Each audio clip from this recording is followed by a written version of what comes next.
বলিউডের ঝলমলে জগৎ শুধু সিনেমা আর গ্ল্যামারের জন্যই নয়, তারকাদের ব্যক্তিগত সম্পর্কের গল্পের জন্য ভীষণ আকর্ষণীয়। সেই সব আলোচিত সম্পর্কগুলোর মধ্যে সালমান খান ও ক্যাটরিনা কাইফের প্রেমের গল্প উল্লেখযোগ্য। এই সম্পর্ক ছিল কখনো গভীর ভালোবাসায় ভরা, কখনো জটিলতা ও দূরত্বে আচ্ছন্ন, যা আজও ভক্তদের মনে কৌতূহল জাগায়। সালমান খান যখন বলিউডের প্রতিষ্ঠিত সুপারস্টার, তখন ক্যাটরিনা কাইফ ছিলেন নতুন মুখ। বলা হয় সালমানই ক্যাটরিনাকে বলিউডে প্রতিষ্ঠা পেতে বড় ভূমিকা রেখেছিলেন। ক্যাটরিনার প্রথম দিকের ক্যারিয়ারে সালমানের সমর্থন ছিল অত্যন্ত গুরুত্বপূর্ণ। শুধু কাজের ক্ষেত্রেই নয়, ব্যক্তিগত সম্পর্কেও তাদের ঘনিষ্ঠতা দ্রুত বাড়তে থাকে। তাদের সম্পর্কের শুরুটা ছিল বন্ধুত্ব দিয়ে, কিন্তু খুব দ্রুতই তা প্রেমে রূপ নেয়। বিভিন্ন পার্টি, ইভেন্ট এবং ভ্রমণে একসঙ্গে দেখা যেত। মিডিয়া তখন থেকেই তাদের নিয়ে নানা গুঞ্জন ছড়াতে শুরু করে। যদিও তারা কখনো সরাসরি তাদের সম্পর্ক স্বীকার করেননি, তবুও তাদের আচরণ, একে অপরের প্রতি যত্ন এবং সময় কাটানোর ধরন থেকে ভক্তরা সহজেই বুঝে নিতেন এটি শুধুই বন্ধুত্ব নয়।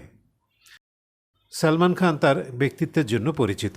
তিনি কখনো খুব যত্নশীল, আবার কখনো রাগী ও কঠোর। ক্যাটরিনা ছিলেন তুলনামূলকভাবে শান্ত ও সংযত। এই ভিন্নতা একদিকে তাদের সম্পর্ককে আকর্ষণীয় করে তুলেছিল, অন্যদিকে কিছু সমস্যারও সৃষ্টি করেছিল। অনেক সময় শোনা যেত সালমানের অতিরিক্ত নিয়ন্ত্রণমূলক আচরণ ক্যাটরিনার পছন্দ ছিল না। তাদের প্রেমের সময়টা ছিল বলিউডের জন্য এক স্বর্ণালী অধ্যায়। তারা একসঙ্গে বেশ কিছু সফল সিনেমায় কাজ করেন, যা দর্শকদের কাছে দারুণ জনপ্রিয় হয়।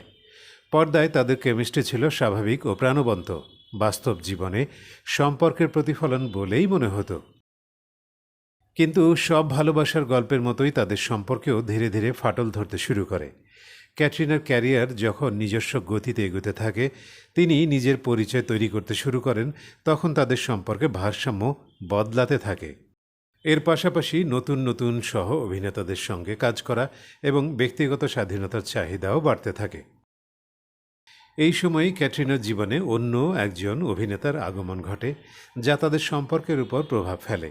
মিডিয়ায় নানা গুঞ্জন ছড়ায় যে এই নতুন সম্পর্কের কারণেই সালমান ও ক্যাটরিনার মধ্যে দূরত্ব তৈরি হয়েছে।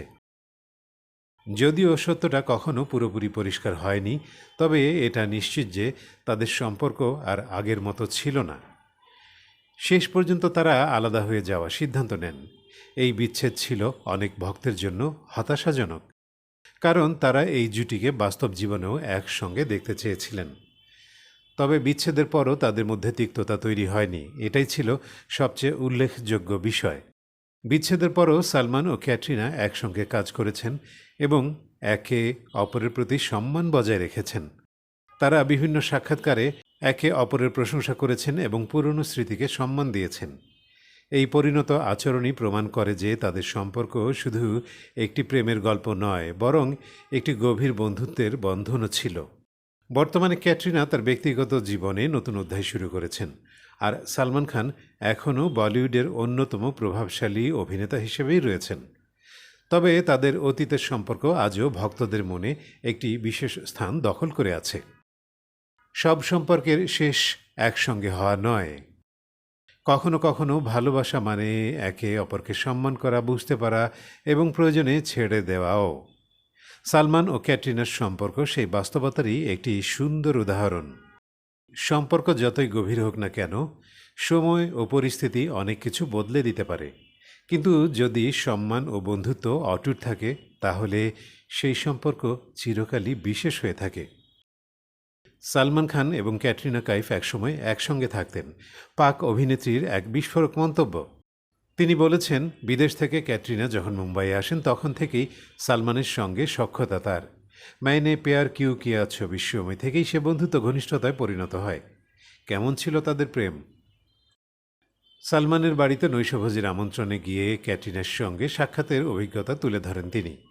পাক অভিনেত্রীর দাবি, সালমান ও ক্যাটরিনা একসঙ্গেই থাকতেন সেই সময়।